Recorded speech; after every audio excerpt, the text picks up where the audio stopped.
বাংলাদেশের সংখ্যালঘু অর্থাৎ হিন্দুদের ওপর বর্বরোচিত আক্রমণ করা হচ্ছে। এই বিষয়টা নিয়ে গোটা ভারতবর্ষে হিন্দুরা একত্রিত হয়ে তাদের সেই ক্ষোভ জাহির করছেন। আজ লংতরাই ভ্যালি বিভাগীয় কমিটি, বাঙালি ঐক্যবদ্ধ সমাজ, ত্রিপুরা রাজ্য কমিটির উদ্যোগে ধলাই ত্রিপুরা থেকে বিভিন্ন নেতৃত্বরা সামিল হন এই বিক্ষোভ মিছিলে। মূলত রাজধানী আগরতলার বাধারঘাট স্টেশনে তাদের পক্ষ থেকেই বিক্ষোভ দেখানো হয়েছে। গোটা দেশের হিন্দু সমাজকে একত্রিত হওয়ার আহ্বান জানানো হয়েছে এবং বাংলাদেশে ঘটে যাওয়া পরিস্থিতির নিন্দা জানানো হয়েছে। বলা হয়েছে, বাংলাদেশে সংখ্যালঘু অর্থাৎ হিন্দুদের সাথে যা ঘটছে তা মানানসই নয়, যার কারণে ত্রিপুরা রাজ্যের লংতরাই ভ্যালি ধলাই ত্রিপুরা জেলার অন্তর্গত বাঙালি ঐক্যবদ্ধ সমাজের পক্ষ থেকে আজ তারা প্রতিক্রিয়া ব্যক্ত করেছেন। Bureau report, social Bangla. আমাদের এই যে শান্তিপূর্ণ প্রতিবাদ মিছিল, যে মিছিলটা আমাদের আস্তাবল ময়দান থেকে হওয়ার কথা ছিল, কিন্তু মহামান্য ত্রিপুরা সরকারের পারমিশন আমাদের না দেওয়ার কারণে আমরা সেই জায়গা থেকে র্যালি করতে পারছি না, প্রতিবাদ র্যালি করতে পারছি না।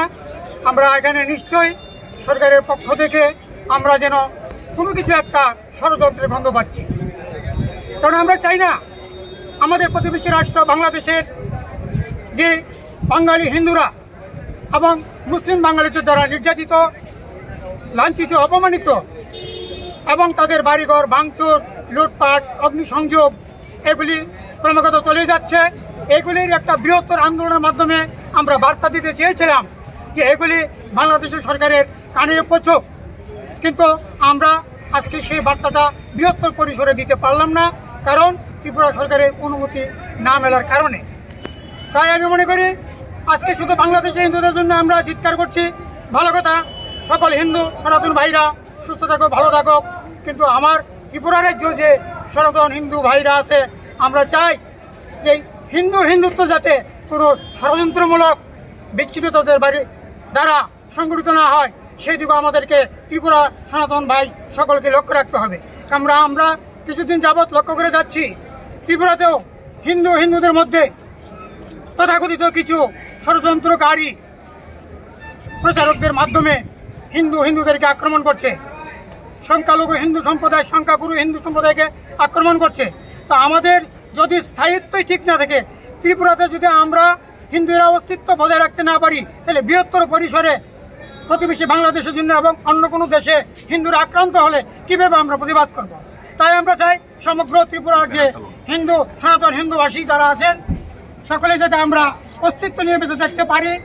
তাই আমাদের মধ্যে সনাতন হিন্দুদের মধ্যে যে ক্ষুদ্র অংশ বৃহত্তর হিন্দুর স্বার্থে আঘাত আনতে চেষ্টা করে বিভিন্ন বিচ্ছিন্নতাবাদী শক্তির মাধ্যমে এবং তথাকথিত কিছু রাজনৈতিক নেতৃবৃন্দের মাধ্যমে, আমরা চাই এইসব নেতিবাচক দৃষ্টিভঙ্গি সকল রাজনৈতিক নেতাদের তরফ থেকে বন্ধ হোক।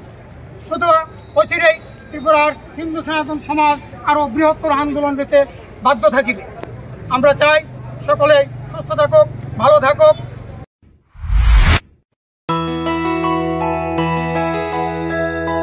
স্বাদে ভরা ঘিয়ের সুবাস লংতরাই, কি ভালো খেতে, শুদ্ধ ঘিয়ের আবেশ ভরা লংতরাই, অপূর্ব সুগন্ধ, পুষ্টি ভরা ঘিয়ের খাবার, কাওয়া ঘি প্রিয় সবার লংতরাই। একেই বলে বিশুদ্ধ ঘি। বিশুদ্ধ ঘি নাম মনে রেখো লংতরাই। লংতরাই ঘি রোজ খাবারে তোমাকে চাই। লংতরাই।